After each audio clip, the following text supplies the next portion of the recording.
Avoidance will often prioritize other things, other people, over your relationship. This is a way of creating emotional distance between themselves and their partner. They'll often prioritize work over the relationship, prioritize friendships over the relationship, prioritize hobbies, interests, anything over the relationship. Constantly changing plans, being too busy to make plans because they're prioritizing other things. You always feel like you're on the back burner with this person. And that's because you are. If you're dealing with a dismissive avoidant or a fearful avoidant that leans heavily dismissive, it is very common for them to prioritize other things over the relationship. And they do so to create emotional distance. That's because emotional closeness, too much vulnerability, emotional intimacy feels unsafe to them.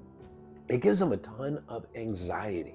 So, by creating emotional distance, they get to soothe themselves and help ease their anxiety.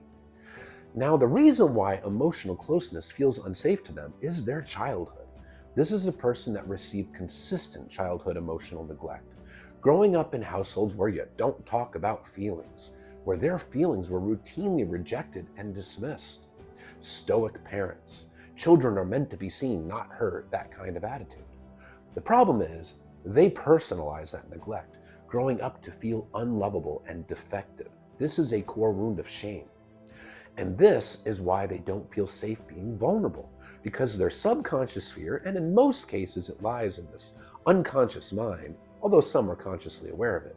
The fear is if I lower my walls and let my partner in, they're going to figure out that I'm defective and not lovable, and they're going to reject and abandon me. So if I keep them at an emotional arm's length, I protect myself from getting exposed. Being vulnerable really gives them a ton of anxiety because of that core wound of shame and defectiveness.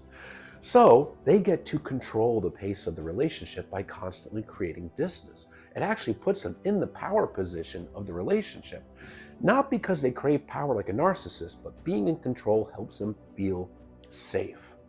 So if they're constantly prioritizing things over you, and it feels that way, it's not actually a reflection of you or how fun you are as a partner or how lovable you are. It's a reflection of them and their fears and insecurities about getting emotional intimacy with you. It's their fears, it's their insecurities at play. It's not a reflection of you at all. And in fact, the more special of a partner that they view you to be, the more they feel compelled to create emotional distance between you and them, because they view you as being someone that's better than they deserve. And if they let you in too close, you're going to figure out that you're better than they deserve and you're going to reject them. It's a maladaptive self-defense mechanism. It's a coping mechanism.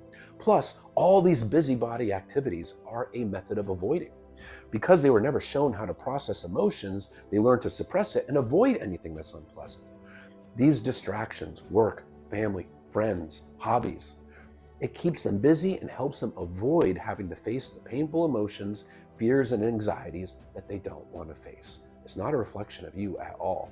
But you do have an opportunity to hold a boundary. If they're constantly changing plans and you feel like you're being neglected in the relationship, you can actually assert your boundary, which is your limit of what you want, don't need, what you'll tolerate, not tolerate, and what your expectations are.